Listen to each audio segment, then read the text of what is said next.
Whenever there's a debate about the worst F1 team of all time, the shambolic Italian Andrea Moda team is thrown into the conversation. This was a team hopelessly out of its depth just as F1's pre-qualifying era of plucky minnows was running out of steam. By 1992, F1 was already progressing rapidly towards a huge step forward in professionalism, and the teams that we look back now and consider charming were already in the process of being left behind. But Andrea Moda has an achievement to its name that suggests it couldn't possibly be the worst team of all time, as unlike some others in that conversation, remarkably one of the Andrea Moda cars qualified for a race. The more you hear of this story, the more amazed you'll be that that ever happened. I'm Glenn Freeman, and regular listeners to Bring Back V10s will not be shocked to hear that joining me for this look back at one of F1's most infamous teams is backmarkers aficionado Ed Straw. Ed, you've been desperate for us to do an episode about Andrea Moda, so what is it about this story that first springs to mind for you now you've been granted your wish? Well, for a specific moment, it is something I'm sure we're going to get onto later, which is Roberto Moreno not only pre-qualifying but also qualifying for the Monaco Grand Prix. Just a genuinely great achievement. But in general terms, I think as you alluded to in your introduction, Andrea Moda for me, it's the gold standard of misguided minnow F1 teams, which, as you know, is my absolutely favourite type of team. So yeah, it just stands in history as a wonderful monument to failure and over-optimism, which is why it's brilliant to spend an hour or so with us talking about it. Only you could come up with the phrase gold standard and attach it to Andrea Moda. But anyway, Ed could talk for a full episode about this on his own, I'm sure, but he will have some support shortly from one of the men unfortunate enough to have to drive for Andrea Moda. Before we go any further though, remember to get your questions in for our season finale, where you can ask us anything about F1's V10 era from 1989 to 2005. Submit your questions using the hashtag BringBackV10s on Twitter, email BringBackV10s at the-race.com, or leave us a question with a 5-star podcast review if you're enjoying the show and you think we've earned it. So what was Andrea Moda and why did it become an F1 team? The name belonged to an Italian footwear manufacturer run by Andrea Sassetti, who'd started the company in the mid-80s after winning the equivalent of €1,500 in a game of poker. During and after his time in F1, Sassetti was always a bit of a man of mystery, but in the late 2000s, Italian magazine Autosprint got hold of him for a very rare interview, and that interview was translated into English by somebody on the gprejects.com forums, which we'll cite several times in this episode. In late 1991, the struggling Coloni team was well on course for a full house of failures to pre-qualify, much to the delight of Ed, and it was mentioned to Sassetti that the team was looking for a partner. In the Autosprint interview, Sassetti said, "I proposed myself. I entered the deal, but certain accounts were not balanced, so with a little ingenuity and unawareness, I decided to buy everything. Until then, I had seen F1 just on television." So Ed, if you wanted to start an F1 team in this era, was there anything sensible about buying Coloni as your first step? Well, if you're starting a Grand Prix team, picking up the assets of an existing team or an existing operation, very logical way to go. But ultimately, you can't really build on the know-how and the expertise and the infrastructure of an existing team if it doesn't have a lot of that. Coloni was the minnow of minnows, rock bottom in the 1991 Constructors' Championship, having never made the grid. And in fact, that was 35 consecutive failures to qualify they had all the way back to towards the end of 1989. So this was a team on life support, for want of a better phrase, and given the various financial issues that had to be untangled to make it work, the myriad problems that arose that we'll get onto, I'd argue it was an awful lot of hassle for acquiring a little bit of equipment. So massively counterproductive in the end. It was a pared back, badly limping team, very little there to build on. So Sassetti was just acquiring a whole load of problems, which is probably symptomatic of the naivety of quite a few of those who got involved in F1 in this period. Reports about the team over the winter were mixed, ranging from referring to it as formerly Coloni to saying Andrea Moda was built from the remains of Coloni's F1 team. The plan was for the team to start the season with a modified version of Coloni's disastrous 1991 car, featuring a Judd V10 engine, a new transverse gearbox, new rear suspension and a revised cooling system. Alex Caffey and Enrico Battaglia were signed to drive, and the team planned to introduce its definitive car, designed by Simtech, at the Spanish Grand Prix in May. In its 1992 season preview, Autosport magazine said, Andrea Sassetti has injected finance into the team and expanded it to 2 cars. In addition, he has hired several useful engineers to put the team on a more even technical keel. The success of the team will depend largely on the financial commitment of Sassetti and his ability to find extra support to lift the team onto a path towards proper financial structuring and investment. We will have to see how serious he is, but the indication so far is that he is going about it in the right sort of way. So Ed, compared to where this story is heading, at this stage, did it actually look like Sassetti was at least trying to make a go of this properly? Yeah, from a distance, it certainly had the appearance of being credible. But of course, this was in an era when it was much more difficult to find out information about companies and individuals. You couldn't just go online. So for the uninitiated, it almost felt like a minor Italian fashion house was piling money in to do it right, sort of a kind of Gucci F1, which sounds brilliant, doesn't it? But of course it wasn't. But like you say, expanding to 2 cars, having Alex Caffey and Enrico Battaglia, both very handy drivers. Caffey had a decent amount of experience in F1. Battaglia won the Monaco and Macau F3 races, so proper drivers. It all looks on paper quite positive, especially with investment and some credible people with real Formula One experience coming in. So you look at that and think, well, they could make a credible step. So yeah, I think it's when you look a little bit more closely at the detail that we've just started to touch upon that it begins to break down. But that's the way with a lot of these teams, isn't it? All the ones that prove to be a disaster, those that struggle massively and never get anywhere, or those that never exist, there's always big cracks that are obvious if you know where to look. And unfortunately, it didn't take long for one of those cracks to appear and Andrea Moda to get in trouble for the first time. The team was excluded from the first race of the year in South Africa for not submitting the £100,000 guarantee necessary for a new team entering F1. Sassetti argued that Andrea Moda wasn't a new team. It was just Coloni rebranded, as he had bought the team's equipment and settled its bills. But Enzo Coloni had retained his shares in Coloni itself, so Sassetti had effectively just bought Coloni's assets and settled their debts. And his case wasn't helped by the fact that he'd moved the team from Coloni's base to new premises. Sassetti wasn't happy about this, feeling the authorities were working against his little team. He said in South Africa, I knew it would be a risk to go into F1. Up to this moment, it has cost me $4 million. That's enough. I'm a brave man if I know the rules, but these people bend the rules all the time. I'm not used to that. I'm not a politician. Ed, any sympathy for the team with this first episode of strife? Not really, because there's some very big red flags here. It's clear that Sassetti wasn't working with the relevant authorities to make it work, which is the FIA and Bernie Ecclestone. If you've got those two on side, you're okay. And it does have all the signs of being just an attempt to brazen it out, turn up at Kyle Army and just hope that everything was allowed to slide rather than getting it sorted out, having the dialogue before. And of course, the car did very, very briefly get on track, didn't it, in the acclimatisation session. We don't have these anymore, but they often have those for new circuits, and Kyle Army was back on the calendar, and it was a revised track, so that they did run the day before the event proper. So it was actually the stewards who intervened and realised that these cars were not quite what they needed to be for a new team. So Sassetti talks about the rules being bent, but actually he wanted the rules bent for him. And they might have been had he played the game. So it smacks of someone who doesn't quite understand how it works and just wants to kind of pile in and say, no, this is fine, you're going to let me do it, or you're wrong. And I think that shows the fundamental problem at the end of this. If you've got Bernie Ecclestone and the FIA on side, you've got a chance, because things will be allowed to let slide, but not in this sort of situation. It's a confrontational approach to doing this, which was never going to work. And it didn't work. Andrea Moda had to enter the championship as a new team, and that also meant it couldn't run the old Coloni cars it had bought because they'd officially belonged to another constructor. That meant the plan to bring the Simtech designed cars to the Spanish Grand Prix had to be accelerated.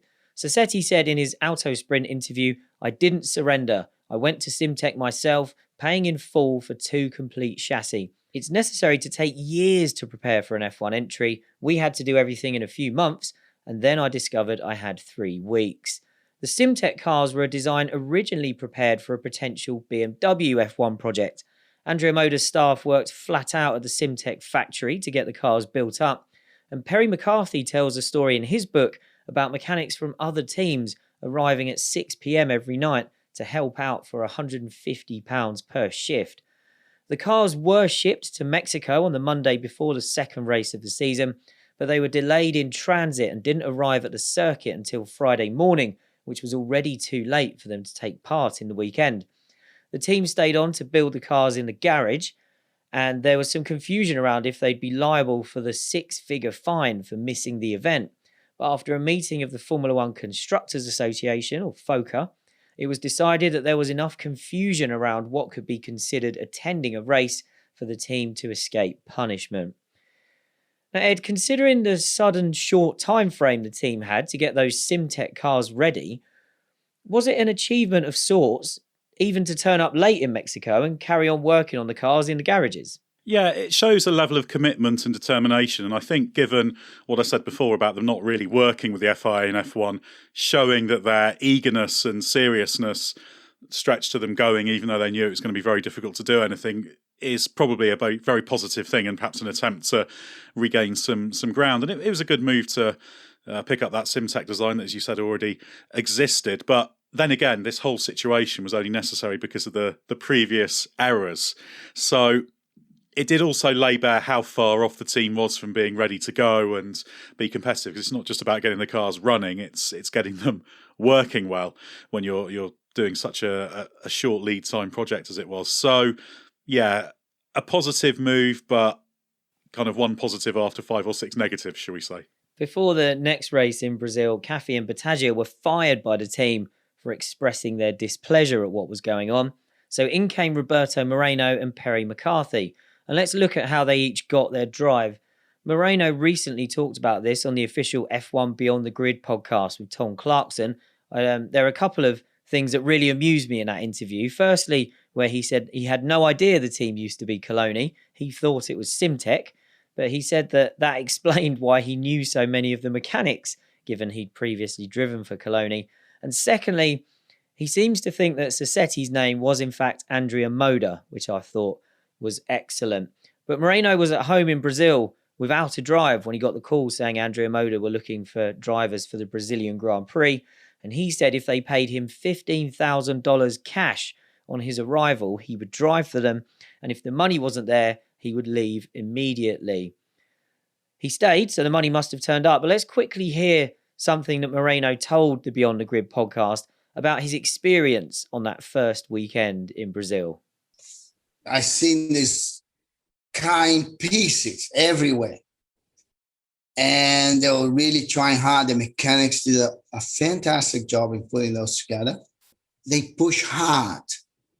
And they don't care to sleep late. They don't care not to sleep. They will do anything for what they do. So I slept in the engine box while they were finishing the car to wait to make the seat. I think I made the seat around 4 o'clock in the morning again. And all they had to do is, I think FIA say they had to do at least 3 laps so they wouldn't get kicked out. So I had to find a way to do 3 laps in that car for $15,000. Sassetti described the new lineup as a substantial upgrade on McCarthy and Battaglia, and he said Moreno was on his original shortlist because of his vast experience and a good reputation as a test driver. As Moreno mentioned, he completed exactly 3 laps and was 16 seconds off the pace in pre-qualifying, so the team's weekend was done by Friday morning. Now, Ed, Moreno spent most of 1991 racing for Benetton before he lost his drive to Michael Schumacher. This was, of course, a huge step down from that, but given Moreno's experience at this end of the pit lane with teams like Coloni, how good a signing was he for Andrea Moda? Yeah, superb signing. I was positive about that original lineup because McCarthy and Battaglia were decent drivers, but Moreno did have everything. He had a significant experience. He'd been on the podium in F1, Ferrari test driver, plenty of minnow experience, not just Coloni, but Euroba and AGS. Plus, he'd driven for Jordan a couple of times the previous year after being dropped by Benetton. So he had an idea of what a very good startup team could achieve. So that, plus the fact he was very quick, makes him the perfect driver for a team like Andrea Moda. But just a shame that Andrea Moda wasn't the perfect team for him.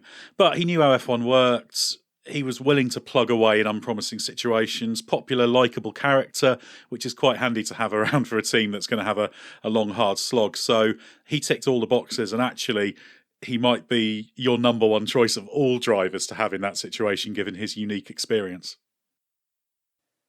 Moreno's weekend still went better than McCarthy's, as Perry had his super licence taken away just hours after it was issued on the Thursday of the Brazilian Grand Prix.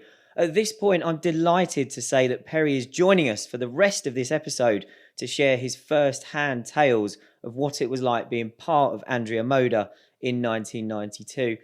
Perry, welcome along and thank you so much for joining us. When you get a request from people like us asking you to talk about Andrea Moda, does it send a shiver down your spine? Yeah, I see shadows of Andrea walking in the pit. It's one of those things. It's funny. It kind of it brings out some emotions. I think one of the things that I've always been keen on in life is that I understand success and I understand failure, but I never wanted to be mediocre. So I think my Formula One career definitely wasn't mediocre. We were complete failure, and that I understand. There was nothing mediocre about this story. Let's just give a quick background to how you ended up possessing your super license for, I think, 7 hours. Because in your book called Flat Out, Flat Broke, which I'd recommend anybody picks up for an entertaining read, you said that you'd looked into the super license process and you were worried that your lack of a major F3 title or a full season in F3000 meant you might struggle to get a super license. And even Bernie Ecclestone had told you he didn't rate your chances. But you had the RAC MSA on your side in Britain, and they were lobbying hard for you with FISA, which back then was the sporting arm of the FIA. You were granted your license by race director Roland Brunschreider, which you signed in Brazil, but Roland didn't have the power to just give one out, as your case was supposed to go through the F1 Commission. Brunschreider said he'd granted the license to accelerate matters. While after all this shook out, a FISA spokesman said, "The licence has not been withdrawn, it was never issued," which I know is a quote you took some issue with. So take us back to what I think was the Interlagos pit lane and tell us what happened basically from the moment Brunschreider came up to you and told you not to leave the circuit until he'd come back to have a chat. I need to step back a second because Andrea Moda had come into Formula One in 1992 and had two drivers already. Enrico Battaglia and Alex Cathy, yeah. Anyway, they went through 2 races of not getting on the track. Both drivers actually complained, and because they'd complained about this, Sassetti fired them. So they now needed 2 new drivers. So they chose Roberto, but then there was who shall we have in the other one? And there were people working for and around the team that said, you really need Perry for this. And so anyway, I was contacted and said, Formula One? Yeah, okay, I know there's going to be problems, but maybe I can do something with this little mob. And that was it. But so the team wanted me, and so that deal was done. But then I realized, of course, I had to apply for a super license, exactly as you say. So I called Bernie up, and Bernie was talking with me and said, you may have a problem and everything. So he said, but if you talk to FISA, then I'll back you. I said, okay, great, thanks. So I called FISA up and said, look, Bernie's on my side. MSA, as you rightly mentioned, they were on my side. So MSA and FISA got together, and FISA did issue the license, okay, because I know about this story that they come out with afterward. So then, of course, it was given to me by Roland. And then, of course, as you say, about 7 hours later, I'm in Brazil, which I'd had to borrow the money to get there to drive this piece of junk. I'm standing there, and suddenly Roland's come up to me and said, Perry, where are you going later? So I said, what do you mean? He said, where will you be about 6 o'clock? And I thought, there's a problem here.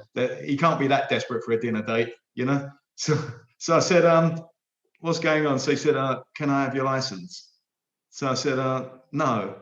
He said, give me your license. And I had it on me. And I was just thinking, oh, no. He said, I've got to take it. So I was really upset. So I gave it back to him.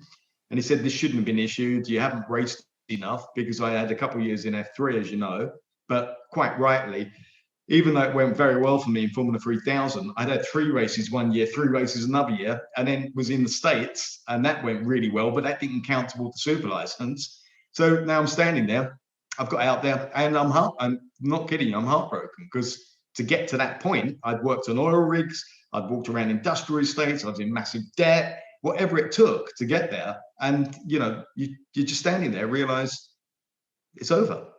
But I'm not quite like that. Nothing's ever over. I'm going to, there's no way I was going to give up. So I went to see Bernie to say, look, this is what's happened. Well, actually, I was sitting outside his office for about an hour, and then finally he walked past and he looked at me and I said, Bernie, I need to talk to you. So he said, yeah, I know, come in. So we're sitting there, and all of a sudden Bernie's then started saying, this is why you can't have it. And I'm not kidding you. I was like that.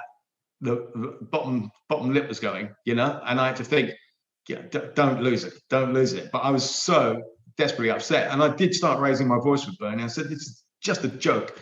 The people I've raced with, anybody I'd raced with on that grid in Formula One, I'd beaten them in the past, So I kind of deserve to be here. And all of a sudden he started smiling, and he said, they've told me you're a fighter. Okay, all right, this is what you do. So go and talk to Flavio over at Benetton, Flavio Briatore. So talk to Frank, over at Williams. Talk to Ron over at McLaren. Talk to Marco Piccinini, who was the lawyer over at Ferrari. And Giancarlo, I think it was, over at Minardi. So there was a commission of 13 people. So those 5 teams were on it. So Bernie wanted me to go talk to them directly to get their vote on board. So he said, right. He said, in the meantime, this is how Bernie talks. In the meantime, right, I'll vote for you. Max will vote for you. Max Mosley was head. Yeah. He said, I need to speak to the circuit promoters, because there was a couple of those that had a vote. I swear to you, as we were going out the door, I've gone, right, I've got a chance. And that's all I ever look for, a gap, something to pry open. So I've got a chance. So we got to the door.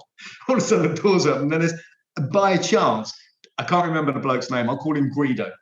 So Guido was waiting to come in to see Bernie. He was one of the guys that had the vote, because he was the Brazilian circuit promoter. So anyway, so all of a sudden, Bernie's gone, opportune. Guido, this is Mr. McCarthy. So he said, I know. So he said, Guido, Mr. McCarthy has a problem. He said, yes, I know.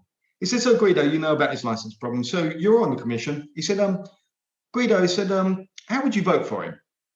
So all of a sudden, Guido's going, it's a test. It's a procedural test. So what I would speak to the other members on my council and speak to the other members of the club that we are and find out what the view of no, Guido. And he's gone, he said, no. He said, how would you vote for him? Guido's obviously struck out first time. He's now going, so he's gonna. I would speak to the other teams in Formula One and the people in the pit lane to find out the reputation of Mr. McCarthy to see if we felt we could. He said, look, Guido, let me make this easier for you.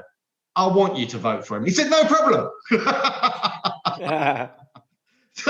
Inside, my career is completely hanging like a thread. But even inside, I'm giggling, thinking, this poor bastard, what he's going through. And but in the end, Bernie's just gone, I want you to vote for him. He's gone, no problem. Anyway, I went to see Ron. Ron was on a spin about some piece of freight. But he's gone, yeah, no, of course, Perry. Same with Frank. Flav didn't even know I was. Looked at me as if I was some kind of space cadet. But obviously, I think Goldie Message and a few of the others inside Benetton clued him up, and they said, no, Perry should be in. I think Pat was there. Pat Simmons was there as well. So somebody was talking to Flav, getting that sorted. Giancarlo was fine, and then somebody represented me over at Ferrari. So then I got back, and then bang, license. That was it. So Max called up and said, you got it. So I've gone, thanks, Max. Terrific. So anyway, hope that wasn't too long of an answer, but it needed a bit more detail. Yep, that's why I want to hear it firsthand as well. And to be fair, I don't think Flav knew who Johnny Herbert was when he was driving for him, so there's no shame in that. I know. John and I were neighbours, coming through Formula Ford, Formula 3, Formula 3000 when he first got into F1, and believe me, there was a bunch of things going on behind the scenes there. I can't talk about them on Johnny's behalf, but Johnny's book is super. What doesn't kill you makes you stronger. That's a really good book, and that really explains a whole bunch of stuff. I mean, clearly not as good as mine, Let's face facts. Mine is, Johnny, mine is a better book. You know it, I know it. In fact, my book's going really well. We sold another copy just last month. Yeah, that was me. But the drama didn't end there for your F1 prospects, because it was around this time that all of this was going on. You were waiting to hear back from Max, that Battaglia came back on the scene, and this time said he had $1 million of sponsorship in tow. By this point, Andrea Sassetti is already realising he's bitten off more than he could chew with F1, so $1 million looked pretty appealing. And in his haste to boot you out of the seat you hadn't got into yet, he'd told Max not to bother going through this process of getting you a license, because he wanted to put Battaglia back in. Yeah, it's good of him, wasn't it? But I guess by this point, you almost had an ally in Max, because Max was quick to remind Andrea that he'd already made his 2 permitted driver changes of the season, so he couldn't make another one. And I believe Max relayed that story to you firsthand over the phone around the time you were discussing the license as well. Is that true? Yeah, Max called up and he was actually laughing. I didn't know Max terribly well, but we did get on.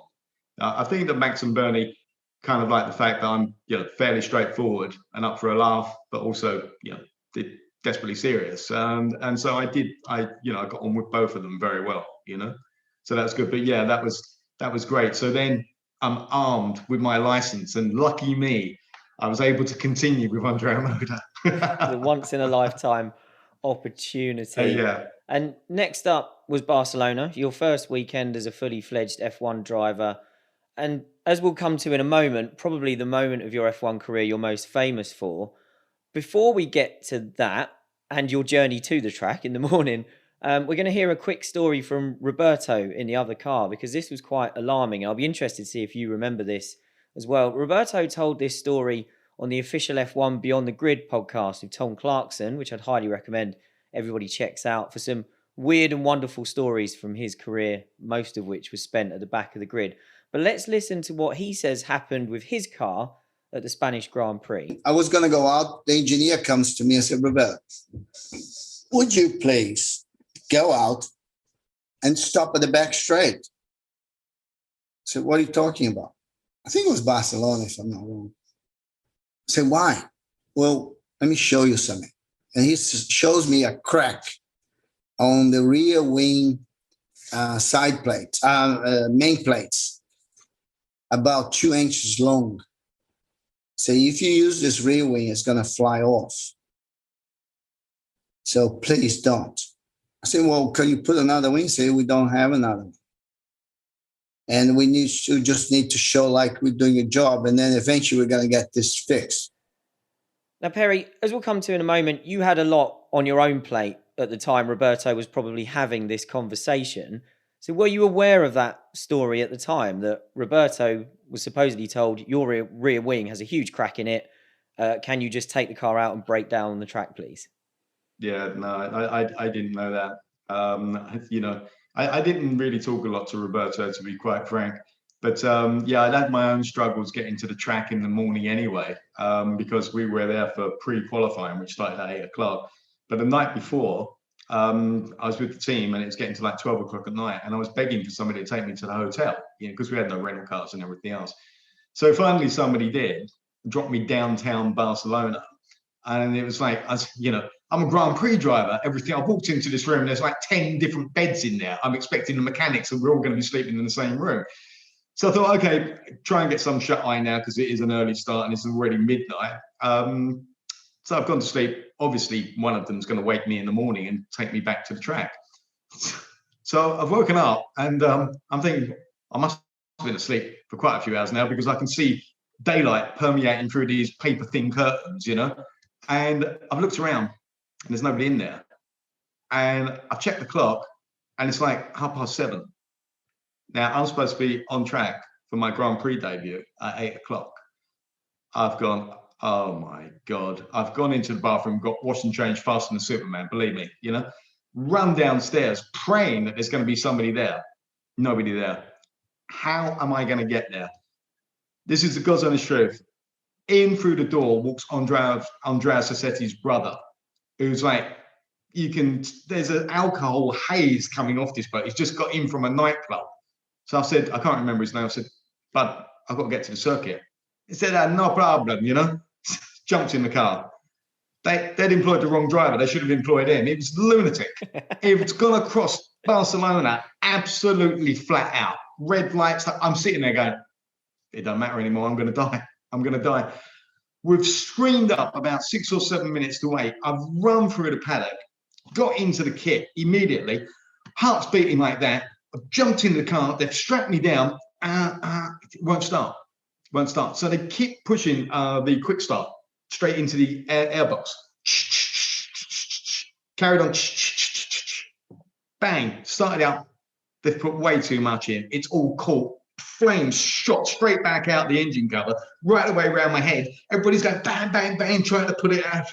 Suddenly, now this is all happening like as I'm talking about it. So I've got to the circuit, running, got changed, got strapped in. Bang, the seat's not made properly, but who cares? I'm going to try and qualify it. Now I'm on fire. Now they're putting me out. Now the engine started. They've gone, go. I've gone out, turned right, got to the start finish, pardon me, the end of pit lane. Yeah, pulled away. Engine's cut out. It's rolled to a halt. Well, that was it. I always knew I was going to set records in Formula One. And I did immediately. The shortest ever distance to try and qualify for a Grand Prix, 30 meters. And I just got out and stood next to the car. And I've considered like my own version of Home Alone, being nearly killed in multiple road accidents, being nearly burnt to death in a car, failing to qualify for a Grand Prix, and it wasn't even 8 o'clock in the morning. So that was my adventure.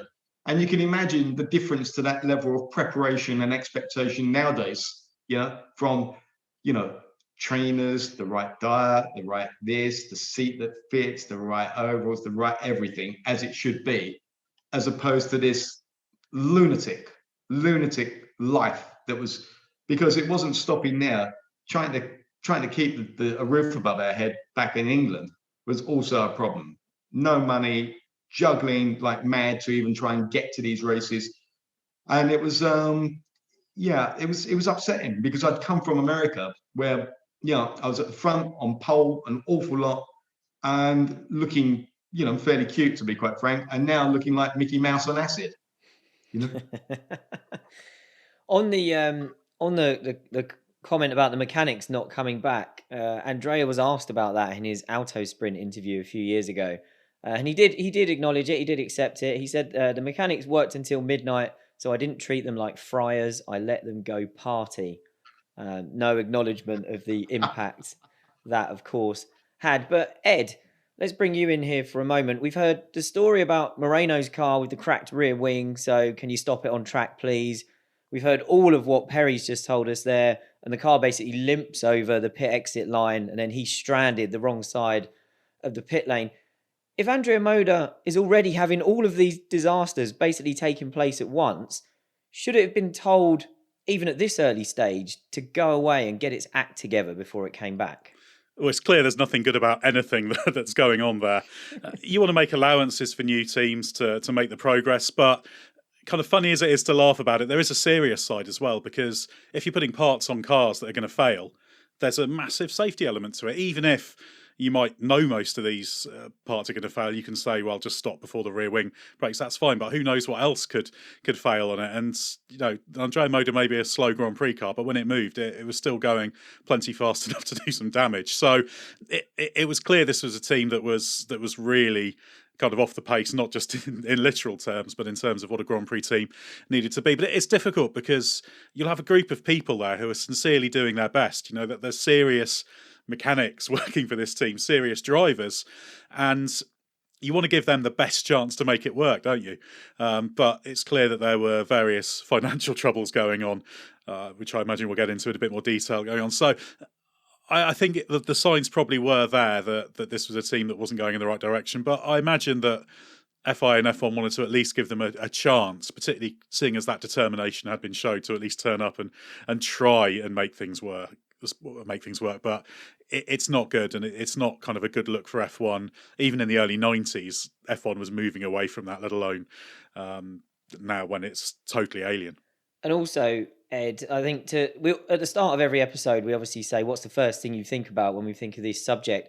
But to butcher that question slightly, when you think of Perry's F1 career, is that image of him stood looking down at his car, having stopped at the pit exit, is that the image you think of when you think of Perry's trials and tribulations of 1992? Perry's nodding, so it obviously is for him. Well, it sums it up, doesn't it? And I think it went on the front of your book, didn't it? It was the perfect image. Although, funnily enough, there's one of you kind of pushing the car and sort of trying to steer it to safety. That's the one that just leaps to my mind. I think the one on the cover of your book's you sort of standing there, arms folded, thinking, "What on earth have I got myself in for?" So that's a better shape for a book cover. But yeah, it's a visual that sums up the whole situation, and ultimately, in terms of remembering Perry's Grand Prix career, I think you were credited with about 20 laps completed in the various practice sessions. Yes. If that, yeah. So you didn't exactly have much chance to do anything else. So Thank God I was fit, huh? Exactly. Yeah, plenty of learning all the circuit access roads and that kind of thing, I imagine. Exactly. Things did go a little bit better at Imola. Andrea Moda registered 15 laps, and Moreno missed the cut for pre-qualifying by 0.4 of a second. Perry, you were another 8 seconds back, but you did at least get your 7 laps, which is progress. But this weekend gave Moreno some confidence, and he's admitted in interviews that seeing the team get closer to that pre-qualifying pace gave him an idea. And Roberto said, "The mechanics were very good friends of mine, and I said to them, we have a car that might not be a bad car.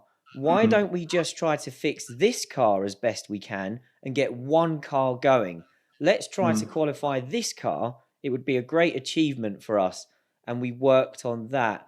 So, Perry, at that stage, were you aware that those sort of conversations were taking place in the team? And Roberto effectively saying, let's be a one-car team rather than running 2 cars badly. No, I wasn't aware. And, that was probably my fault that I wasn't aware, because I was just naive. I just naturally, I'm quite a trusting person, to be frank. And I just thought that we're out here together and this is what we're going to be doing. But, you're right to point out about the 8 seconds off the pace. But, there was kind of a couple of reasons for that. It's like the engine wasn't working properly and the diff had frozen, basically, or the diff was binding. So you just can't do anything like that. Not at all, and there was you have to also remember there was no testing for me.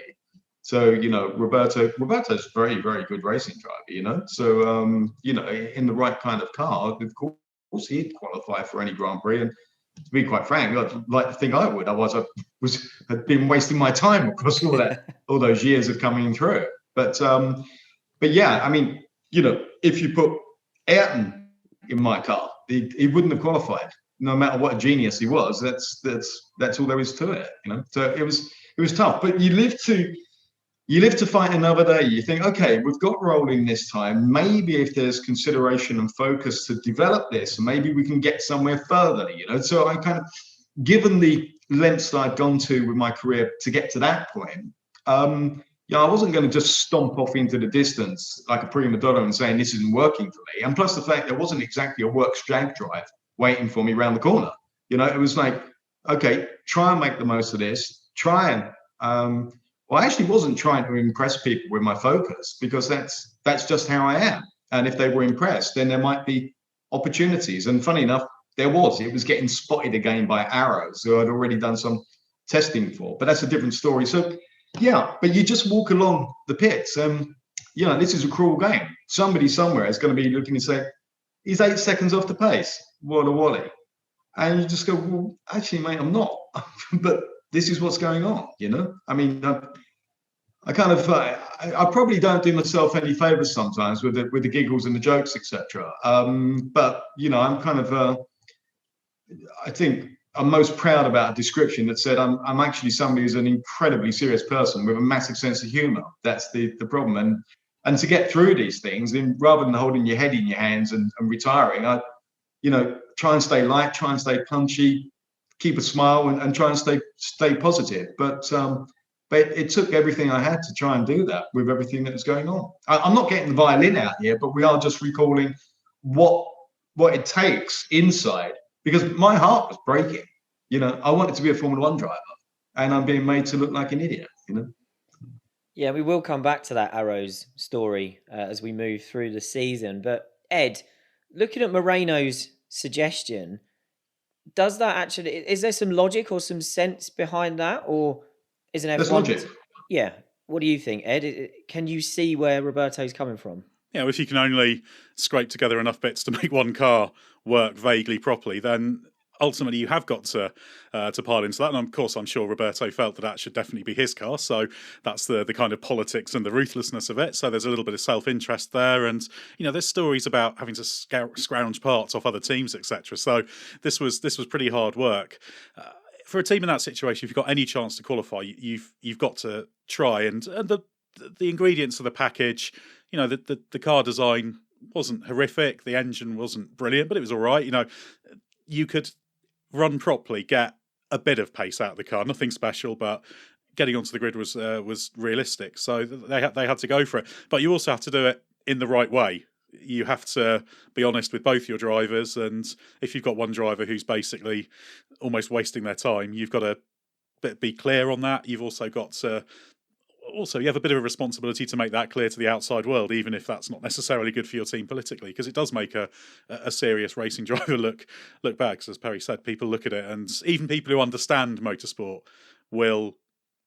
It's sort of, even if they're sort of subconsciously just thinking, that just shows he's not that good. Even though if they stopped and thought for 5 seconds, they'd realise it was a hopeless case. So yeah, logical enough, but not great for the driver who's on the bad end of that coin toss, shall we say.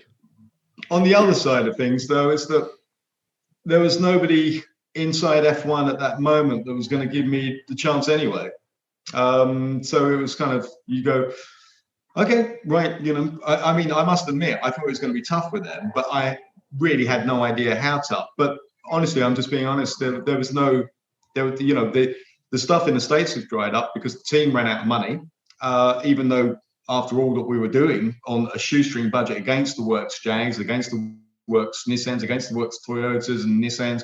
I think I said Nissans twice. They had a lot of cars. But there was that had dried up. And I'm not unique here. There's been a whole bunch of drivers. Roberto himself has suffered so many times with being super sub or of driving for really rubbish teams. The most important thing that Roberto ever said to me, to be quite frank, was when I first joined the team, and he said, "Perry, don't expect too much here." I kind of was expecting it to go on track, I must admit, but but that was anyway. We'll carry on after you. Yeah, I think it's all relative, isn't it? There's don't expect too much, and there's got to be a baseline somewhere. And next up was Monaco, and Moreno had more ideas up his sleeve to prepare for this one. He says that he suggested to his engineer that they focused on making the car handle well at low speed. So it's a good idea. So they went to a small track in Italy that only had first, second, and third gear corners to get the car ready for the tight confines of Monaco. And as we're about to explain, miraculously it worked. Roberto was third fastest in pre-qualifying, meaning he comfortably made it into proper qualifying for the first time. And Moreno said on his Beyond the Grid interview, "The most pleasure I had in racing is driving to the pits in Monaco and every mechanic, every engineer in the pits clapping for me. That sensation, it will stay with me forever. It's unbelievable pleasure." And that was just for making it through to be one of the 30 cars to get one of the 26 slots on the grid. But Roberto wasn't done there. He was 20th in Thursday qualifying, then barely ran on Saturday, only doing 5 laps to save the car as the team was still limited on parts. But he improved his time slightly early in the session, then had the nervous wait as he fell down the order. And right at the death, Eric van der Poel fell short by 0.036 seconds. So remarkably, based on what we've told you so far, and Andrea Moda had qualified for a Grand Prix in 26th place. Sassetti said in his interview years later that we've referenced, "I knew it could happen because the car wasn't bad. We just had no money for testing and development." And Moreno's adamant that if he'd been able to run properly on that Saturday session, he could have qualified much higher. Now, Perry, you'd had your own brief, unpleasant experience of driving an Andrea Moda around Monaco before the team, I believe, parked you in case Roberto needed your car. From what you experienced, did that car have any business getting into any race, even in Monaco? Well, I mean, to be completely honest, you can't rely on my experience of the car at Monaco to talk correctly about that. I guarantee you, getting that car on the grid was more about Roberto. But here's why, and I don't think anybody's ever really kind of worked this out, is that back in those days, there was a lot of chances as new teams were coming in, and there was quite a churn of drivers at the back end, So there were quite a few drivers there that had probably never been around Monaco before in a Grand Prix car. So that's one thing. So they're in cars that aren't particularly wonderful. So they've got their own set of issues as well. While you've got all Roberto needed was something that can actually keep going round. And of course, he's highly experienced at Monaco. So that was Roberto time. Do you know what I mean? Which would capitalize, not necessarily against the people ahead of him on the grid, because they're all experienced as well. But it was certainly an ace in the team's deck for him being ahead of maybe slightly better cars, but with drivers that weren't sure within 5 or 6 laps.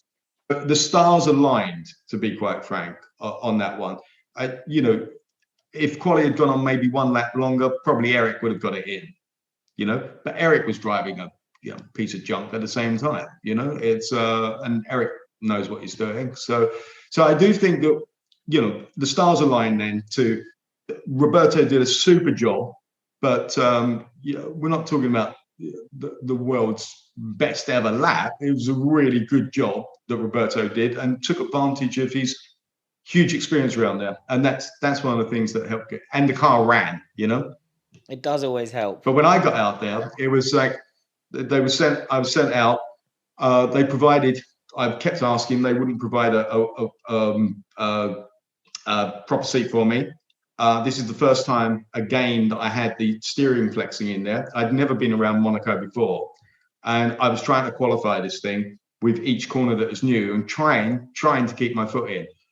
And with no proper seat fitting, getting buffeted, the steering moving slightly, I can honestly tell you that there's been moments in motor racing when you got scared, for a little while. Something's happened, you've had to get it back under control. Normally pouring rain or something when you can't see and your heartbeat's right up there. I guarantee you that was terrifying, because I was being silly. I was being very, very silly, trying to do what I was trying to do in those situations. I mean, as you know, the car was completely black. All we needed to do was put brass handles on the side. It would have saved time burying me. So that was an out lap, 1 time lap, and then I had to come in. And by now I'm getting kind of pissed off, because this is getting silly, really silly. So it's a great story that Andrea Moda, managed to make the break on that one. But I think some of the things that I'm talking about may help explain it a bit. Yeah, that's the sort of explanation you can only get from inside the team. And Ed, I know that Moreno qualifying for this race in that car is actually one of your favourite achievements by anyone in F1, I think. Well, it's just so improbable, wasn't it? And Perry's explained very well the circumstances.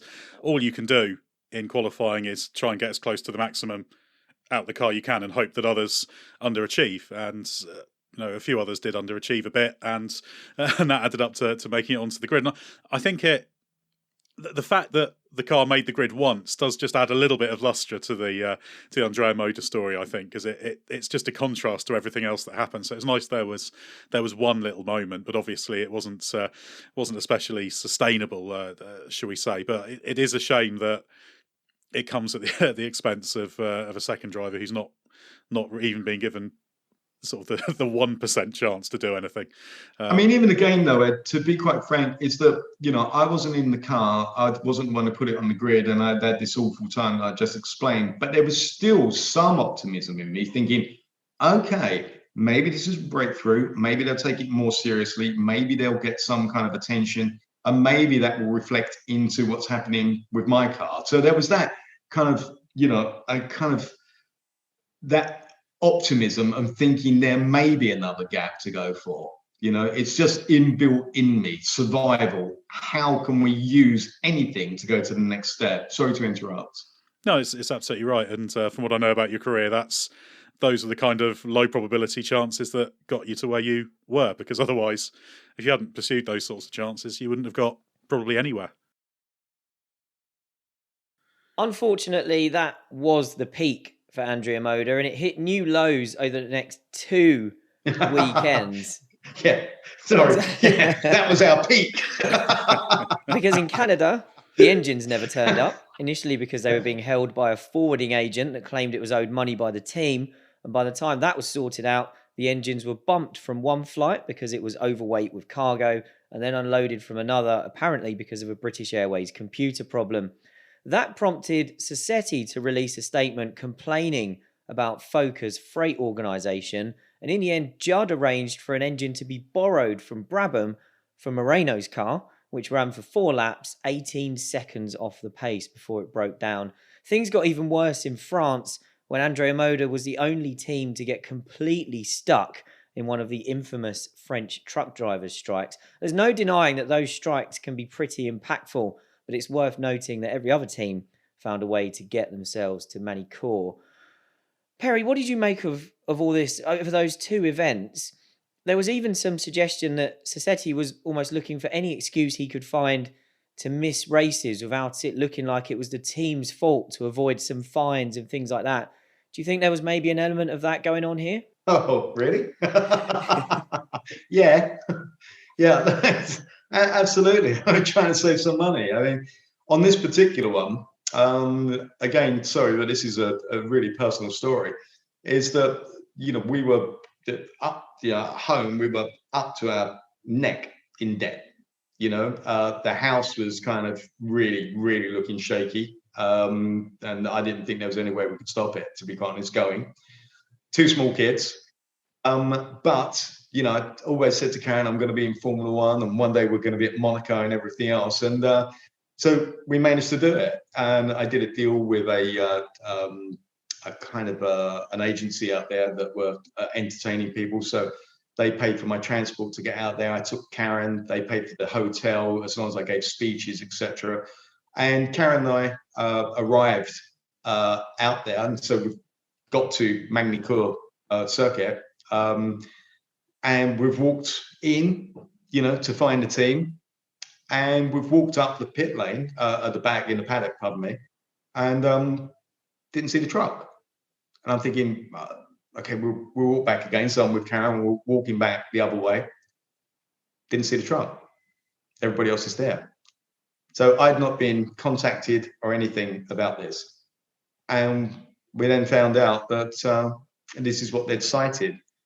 This is the first time I learned what route barrage means, because there was a legitimate lorry driver strike out there, which were cutting off routes, but, Andrea Moda used that as an excuse not to turn up.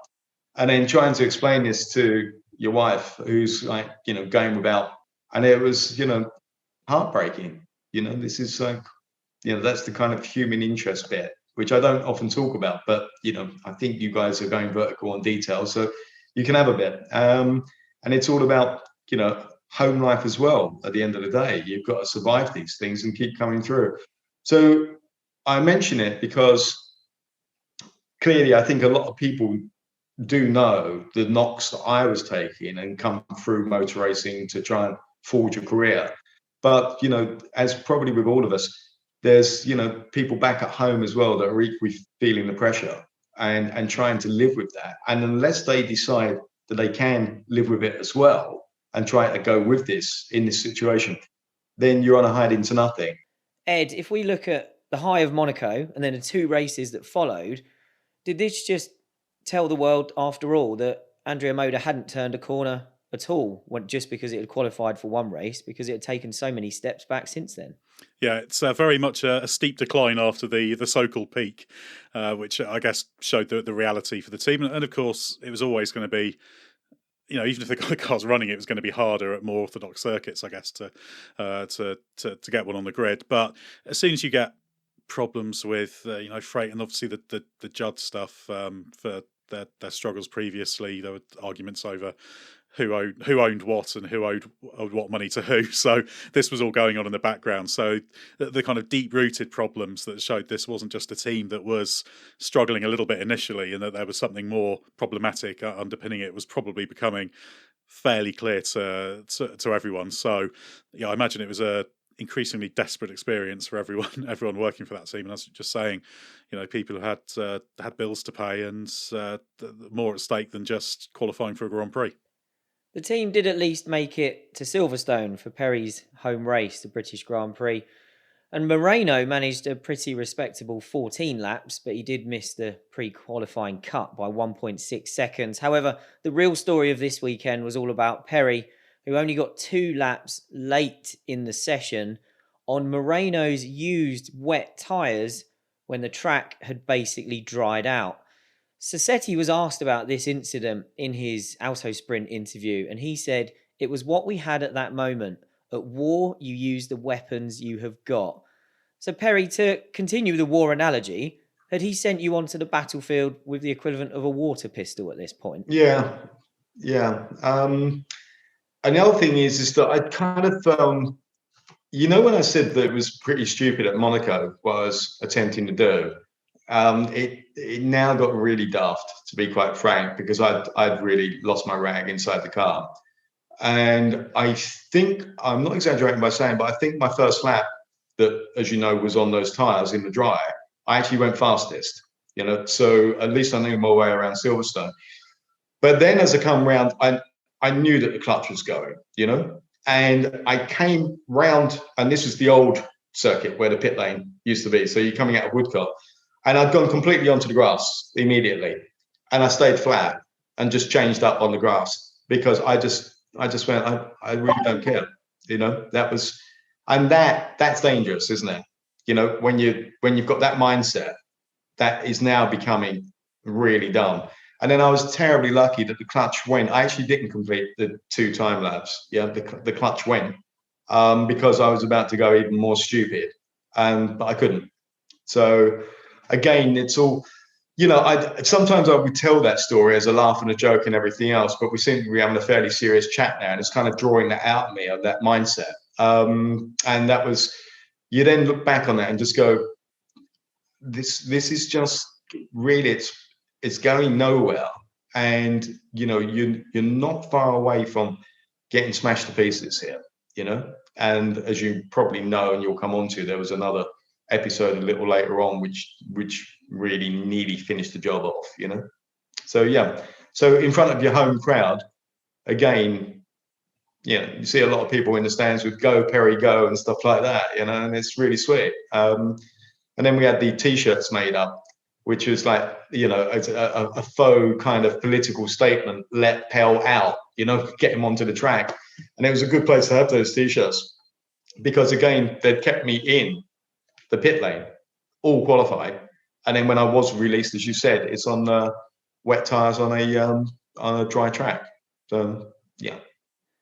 In Hungary, there was some good news for Andrea Moda. Only one Brabham turned up, so Moreno was guaranteed to progress from pre-qualifying. And I say Roberto was guaranteed because the team made sure of it by sending Perry out in the final minute of the session, meaning it was too late to get around and start a flying lap. Perry, you had a couple of, shall we say, discussions with Sassetti around this time. One when you flew to Italy, which you said in your book accomplished nothing except bringing a mutual hostility out into the open. And then again in Hungary when you finally snapped with him. And amid all this, there was still the shadow of Battagia's $1 million hanging over you as he kept reminding the team that he had that money, not that the team could do anything about it under F1's rules. But when you reached this breaking point with Andrea, what was it like finally having it out with him? There's another little story even inside that, because at that race, Jackie Oliver had come up to me and said, "Perry, we want you to do some testing for us at Spa. I think it was going to be the following week or something like that." So I said, "Okay, Jackie, yeah, I'd like to get back in something properly, and that's it." And so, I had quite a few supporters down the pit lane, to be quite frank. And so I'd said, "Okay, Jackie, yeah, that's going to be great." Then it came back that they needed to get Andrea's permission, or that Jackie was real keen to get Andrea's permission. So I thought, well, they kind of owe me this one. But we didn't get around to talking about it until after what was supposed to have been qualifying. Now, put your head back into where I am. They let me out for qualifying with 45 seconds of the session remaining. So that means as I come round, the session was finished and I got the checkered flag. Well, I pulled up, and basically, in my younger days, I could be a little bit punchy, to be quite honest. And that was it. I was coming in and I just wanted to get hold of everybody and punch them, So I kind of got withheld on that one because, understandably by now, but, I was in no mood to take any prisoners by now. So, yeah, there was a few words coming out, as you'd expect. And then, of course, everybody realized that they needed Andrea's permission for me to go test, unbelievably, for arrows. And funny enough, that didn't come. So I was thinking about leaving the team and then just going to work with arrows, full stop. But there's one reason I didn't, is because the next race I knew was going to be Spa. And Spa often rained. And I'd had some pretty damn good moments at Spa. And I thought, I might be able to do this. I just might be able to do it. So that was the entire reason to gamble on staying with Andrea Moda, not go off to arrows testing, because Jackie was making no promises to lead to a Grand Prix drive. But John Wickham, who was team manager, had really wanted me at arrows before that anyway. So there was, maybe, but which way do you go? But anyway, I went the Andrea Moda way, and we went to the Belgian Grand Prix for Spa. I'm leaving you this dramatic break there, obviously, rather than come straight in with what then happened at Spa. See, it's this story stuff, isn't it? It's like you've got our script in front of you and you know exactly where we're going with it next. Dun, dun, dun. We'll break off very quickly to talk about Sassetti a little bit more. Much was made of his look, his appearance, with his black hair, black sunglasses, black leather jacket, black boots, although he described that as his working look. And in his Auto Sprint interview, he said the other F1 team bosses viewed him as a negative alien. And he said one of the few people in the F1 paddock to show the team any respect was Ayrton Senna, because he was a friend of Moreno's. He also took issue with his portrayal as a playboy. Firstly, saying that in the fashion world, he was used to an attitude of women are not a problem. But he added that he didn't have time for that sort of thing in F1 because he had more important things on his mind with the team. Ed, quite simply, from everything we've heard so far about Sassetti and his team, was this just a man who was miles out of his depth? I think probably the most generous thing you could say is a man miles out of his elements. And we've seen plenty of these in Formula One, haven't we? They've done other things and they come in and perhaps they feel they can do stuff on image or whatever, whereas actually the stopwatch doesn't lie, does it? So sport is a pretty brutal competition where you can't kind of fake it, shall we say? So everything I know about Sassetti does say he didn't quite know how to play the game. By his own admission, I think he didn't really know a great deal about the business of Formula One, and we talked earlier about perhaps not doing things the right way in terms of getting the right people on side for when they were coming in. So clearly it was quite that word alien's probably quite a good word to use, because he was very much an alien in the Formula One world.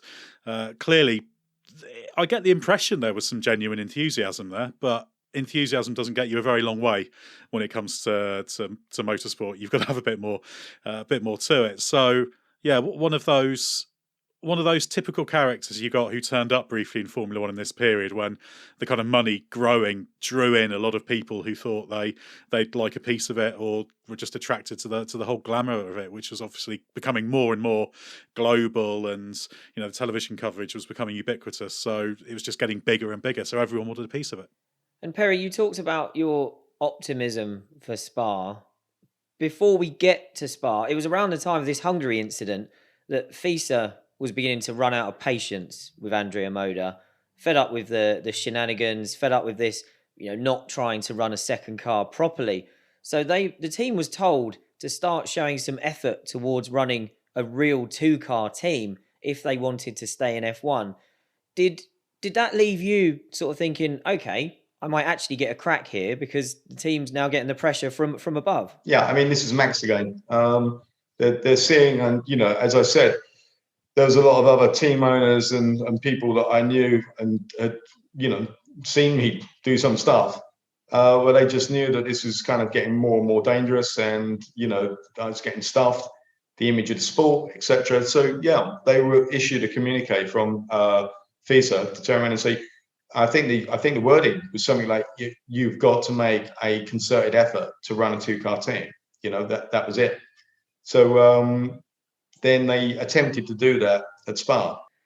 And just before we get to that story, Ed, did FISA do the right thing stepping in here and telling this team to buck its ideas up? Yeah, they had to. They'd given it some time. It clearly needed a kick. Formula One needed credible teams, proper teams that were trying to do the job properly and safely, as we've mentioned as well.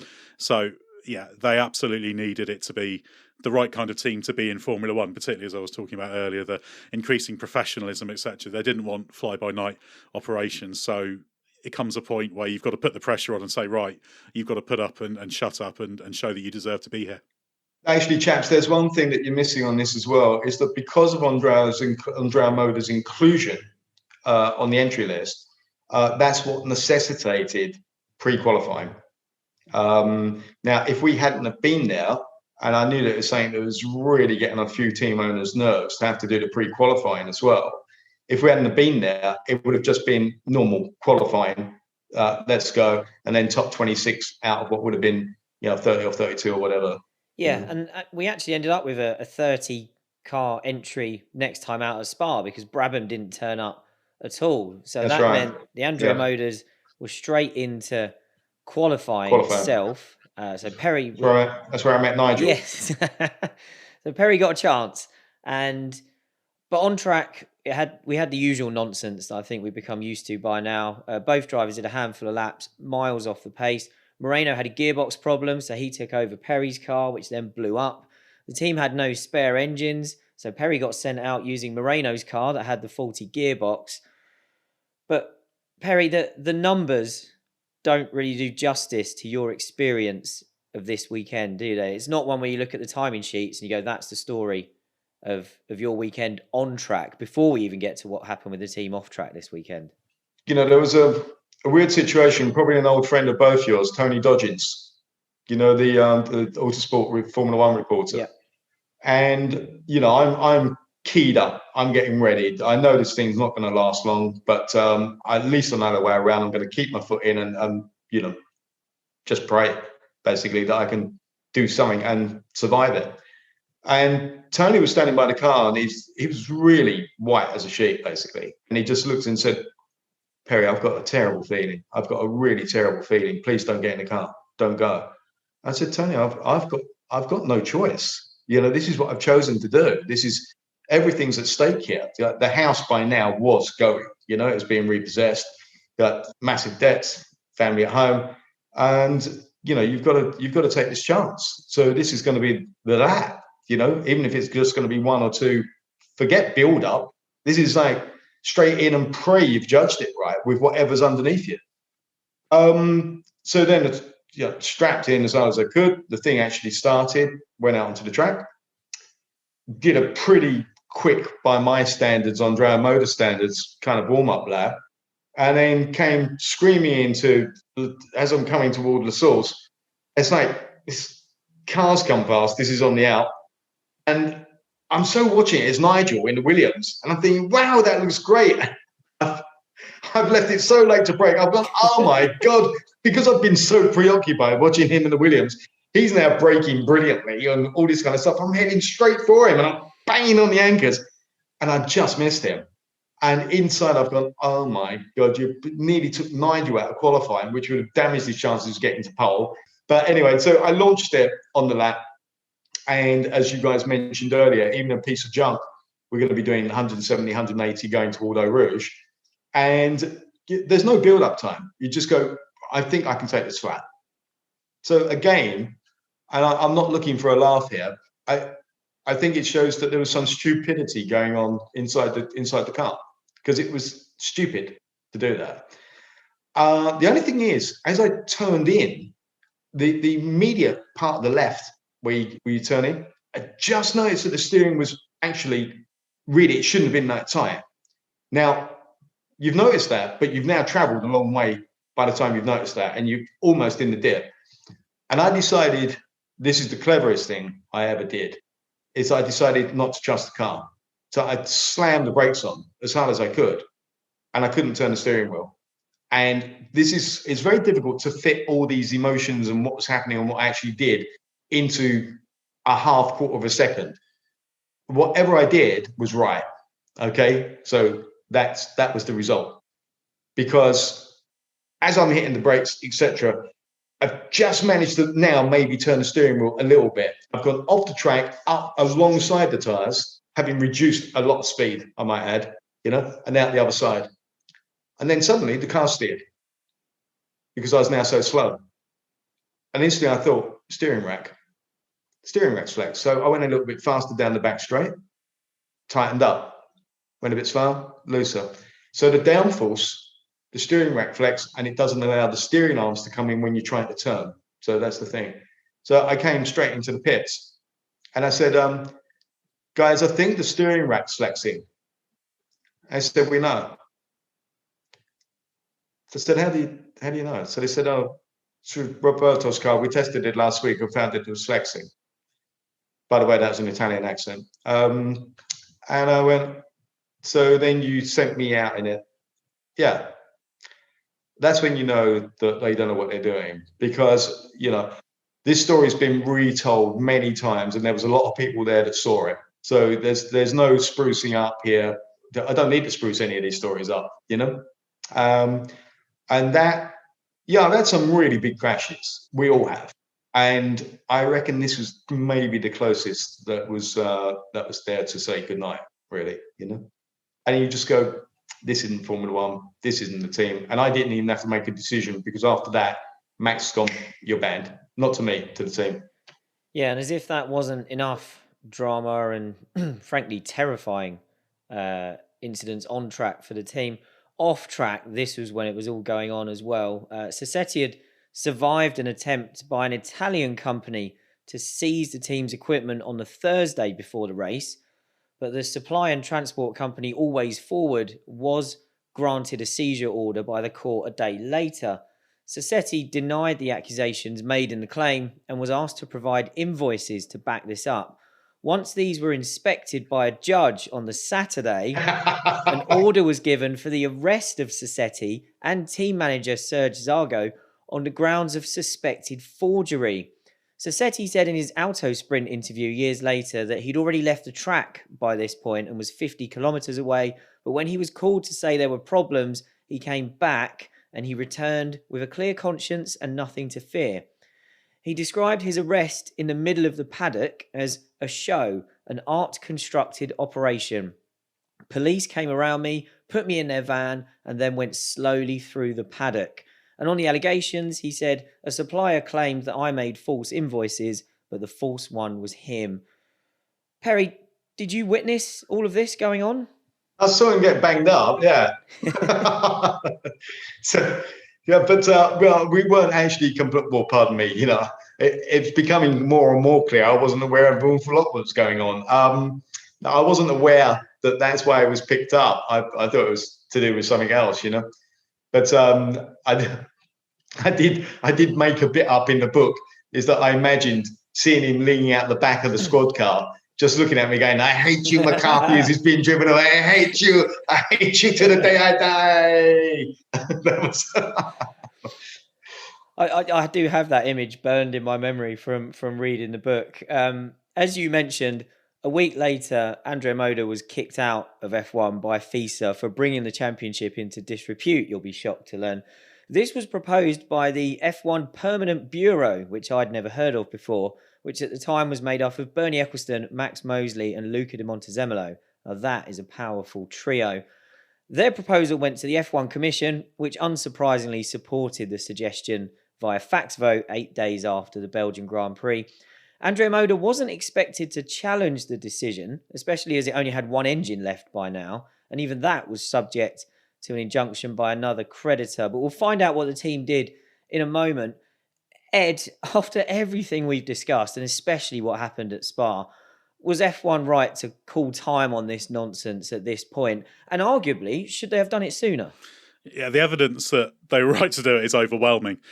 That whole thing about the steering rack, to ask a driver knowingly to go out with a flexing steering rack would be unethical, shall we say? But this goes beyond that. Not even to tell them is absurd. And actually, you could say that was the thing that tipped it over the edge. But actually, given what happened, could have been much worse. Perhaps it was just a little bit too late, and it was only luck that means we're not talking about a much more horrific outcome right now. So just that alone. Sorry, Ed, excuse me. And you mean, and obviously consummate skill. Oh, of course, yeah. Thanks, mate. We need it. I implied this, but I think any other driver in the history of Formula One would not have got out of that. But so there's a great skill in accident avoidance. It's a very, very, very important one. But yeah, it's the extreme measures you had to take shows how extreme that situation is. So even if you set aside all the other stuff and accusations of invoice forging and financial shenanigans going on in the background, that safety thing is just not acceptable. And that really would never be acceptable in motorsport. But as professionalism increased and moving more into the modern world, it's doubly unacceptable. So yeah, probably by definition it was 1 weekend too late, but it certainly wasn't too soon, that's for sure. So Spa was our final race, but Andrea and the team actually turned up at Imola. Now here's the funny thing, is that they hadn't told me they were going to Imola. I had a sneaking feeling that they might be. So I packed my kit. This is a driver trying to track his own team down. So I got there, and of course we had no passes, So I managed to get a program, and I got to the paddock gate for Formula One, and they said, "Where's your pass? Where's your pass?" And I said, "No pass, no pass." And they said, "Can't come in," basically. So then I got a program, and I've opened it up, and I've shown the security guard, "Look, you see, there's a picture of me, Perry McCarthy, car 34, was it, 35, yeah? That's me. Me want to go in there, And in the end, he went, "Oh, you driver." I went, "Well, you like to think so." And then he let me in. And then I saw Max, and Max, we had a cup of coffee together, and he told me exactly what was going on. He said, "There's no way I'm letting him in." So, that was it. So, yeah, so he's still giving it a go. Andrea, he was like... There's part of his heart that was in the right place. He had the balls to try and do this. But so it was a bit, I think Andrea is a bit of a romantic, to be quite honest. He just saw this opportunity and thought he could do it. He once said that he liked his crew looking so tired and worn out because that was the raw image he was trying to give Andrea Moda. And of course, Andrea Moda means fashion, that's his label. But he wanted this ragtag looking sad and tired look. He thought it was brutal, But it's brutal if you're driving for him. It was incredible. Anyway, I beg your pardon. I just thought I'd add a bit on for you there. Yeah. I mean, I love that story about standing there with the program. I think if I'm ever a lookalike of an F1 driver, I can try that trick as well. The interesting thing is that Sassetti turned up with the trucks, and at this point he had the Italian police with an order for him to be allowed into the paddock. The truck was let in, but there was a hearing that took place on the Friday afternoon, so the cars didn't run. The hearing took place in a local courtroom, and the team, shock of shocks, was ordered to comply with its ban and leave the F1 paddock. Sassetti then went to the FIA International Court of Appeal to have the exclusion overturned, and again, that was rejected. He spoke about this decision and why he kept fighting years later. He said, "We had the right to stay in F1. The moral is that they didn't want us anymore. When it was useful to have us make the right number of cars, they let us enter. Then they forced us out. They said I was in F1 to move illegal money. They said I brought drugs and some other things into the paddock. Everything was rubbish. We were not in FOCA, and all the crates with my equipment always had customs problems, and they were always controlled. In F1, there was money, but just for a few. They wanted the little teams to be dead. I spent my own money," and he said around the time it equated to about €3 million. I was investigated so much, they were searching for I don't know what. I had a clear conscience, and I still have. Do you know, I tell you something, it's like, and until you've started telling me all this, and some of this I didn't even know. I mean, this gives Hans Christian Andersen a bad name. Did you, obviously you got yourself to Monza, which answered one of the questions I had, but did you and Andrea speak at Monza, or did he manage to avoid you? No, there's no point. No point. I was there looking to, I wanted to meet up with Nicky Lauda because I was talking to Nicky about, look, can you get me on the Ferrari program or something like that, anything. But also you kind of have to remember that, by the time Damon and I got into Formula One, we were both 31. So I'm not looking like the most attractive opportunity the world has ever seen. 31, an absolute rubbish year in Grand Prix, and with no sponsorship. Oh, I'll choose him. It's like, it's that. I mean, the only reason why Damon was able to continue, because he was driving a piece of junk, but not as much of a piece of junk as ours, because of course he had the Williams test contract, was doing a super job for them. Of course, Nigel fell out of bed with Williams at the end of '92, and he did it at quite a late stage. So many of the other first choices were contracted, and then they threw the dice on Damon, and of course, Damon locks onto that like an Exocet, quite rightly too, and that was it was able to go from there. But so that was a fairy tale for Damon. But the other set of circumstances over at my end, it just clearly it wasn't looking good, and it wasn't good. That's the thing. And just talking about test drives, actually, you said you obviously missed out on the Arrows drive. I don't know if you know this. That was a year on from Arrows missing out on Michael Schumacher, because they'd been in talks with him before Jordan and Benetton snapped him up. Yeah. So I think we could say that Arrows had good taste in drivers around this time, didn't they? Yeah. I mean, the great thing with Michael is that between me and Michael, we've currently won 7 world championships.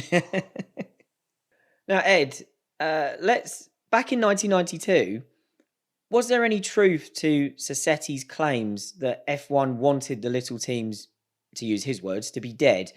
Is there any way to view, as we reach the end of this story, is there any way to view this with even a slight amount of sympathy towards Andrea Moda? I think it's difficult, other than perhaps the slight sympathy of there was perhaps an authentic dream underpinning this, but an authentic dream doesn't get you very far.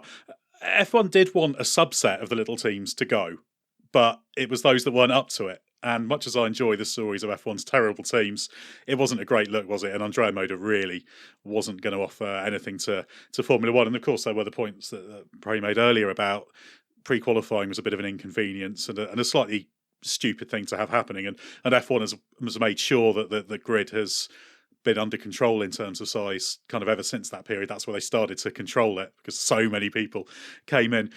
I think Sassetti gives himself a very, very generous summary, as if the problems are all external, but it was very clear that he brought a number of problems to it. So, yeah, I imagine that he came in with a dream, and when it turns to a nightmare, it's difficult perhaps to look at yourself for the reasons for it. So, yeah, Andrea Moda is a brilliant story, but a horrendous story at the same time, and not one that he'd really wish anyone to have to experience. Although in Perry's case, it's I guess you've in a way you've partly made a career of it, which is just a brilliant way of turning a potential disaster into something, isn't it?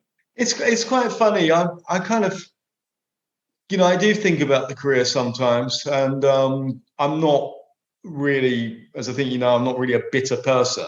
But it was, there were disappointments, and I do think, I wonder what I could have done, if I'd been somewhere else. But conversely, maybe it would have been years just as a midfielder who nobody would have remembered anyway, and not being able to do it. Who knows? Or maybe you would have been in something else, been out there a lot more, and got wiped out because you're trying too hard or something. So you just never know. This was the deck. There's one thing I do know, and I'm very proud that Damon always says it as well, is that I probably couldn't have tried harder, to be quite frank. So any opportunity, anything possible. And as I mentioned before, working on oil rigs for 2 years to even get the money together to start racing. So yeah, it wasn't for want of trying, but I do feel that I feel I could have delivered. And if I didn't, I certainly wouldn't have put my life into it. However, on the upside, I have some super adventures. I have had opportunities in the game, because if people didn't believe in me, they would never have signed me for this, that, or the other. There have been some wonderful moments, and it's been, I always say this, I just love my friendships. I've just met so many fantastic people and just had a great time. It's been a roller coaster. It really has.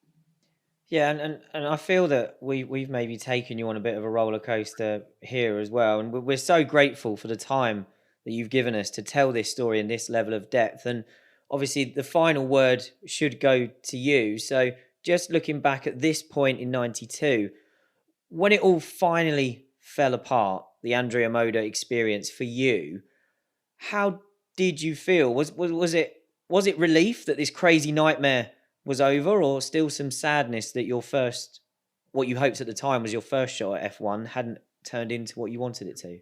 The brick wall would come down inside my head, and it was the next thing. And it was to use the fact that I had been visible in F1 to talk to the other teams. I think I mentioned this earlier. There were some other teams that seemed to really, I mean, Ken was one of them, you know. I got close to joining Ken in '89 because I was driving for Ron Tornak. I might be getting my years confused. I think Ron was '88 and said to Ken behind my back, you've got to sign Perry, you know. And that was really, really nice to hear things like that. But Ken couldn't do it, but always kept an interest. And, you know, maybe there was a couple of times, maybe. And that's what you stay in for. And then, of course, at the end of '92, I tested for Benetton.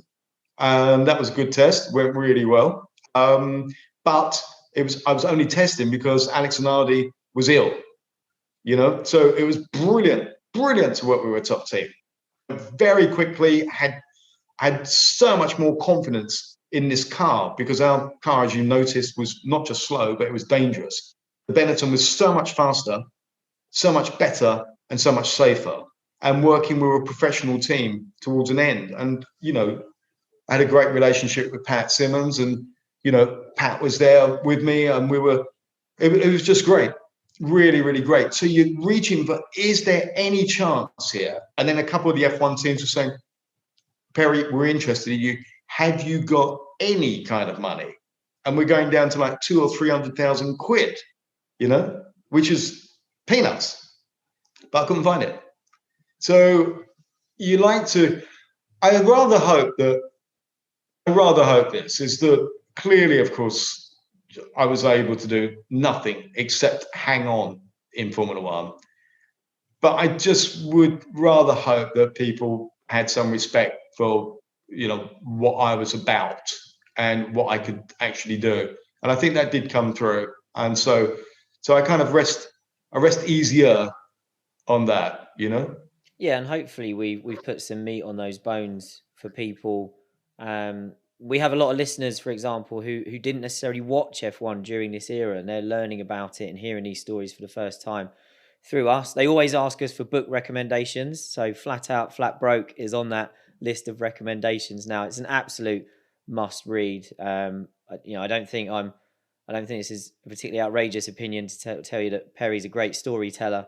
And don't believe him when he says that story about Sassetti being arrested is made up. I'm sure it was true.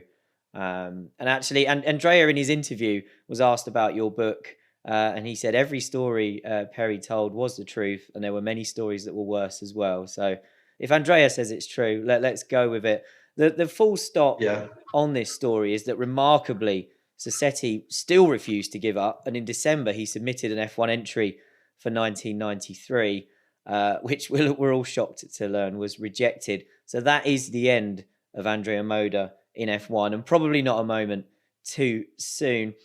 I'm not sure what's harder to believe, the fact that a team like that even existed, or the fact that it once managed to qualify. Thank you once again, Perry, so much for your time and for all of your stories. We really appreciate you coming along. For our listeners, we're just a few episodes away now from our series finale, where you can ask us your questions about anything to do with F1 from 1989 to 2005 using the hashtag BringBackV10s on Twitter. Email bringbackv10s@the-race.com. or submit a question along with a 5-star podcast review if you think we deserve it. Next time, we're jumping forward 21 years to venture into the V8 era of F1, where we'll revisit the 2013 Malaysian Grand Prix, where things blew up yet again between Red Bull teammates Sebastian Vettel and Mark Webber, and the words Multi 21 immediately went into F1 folklore.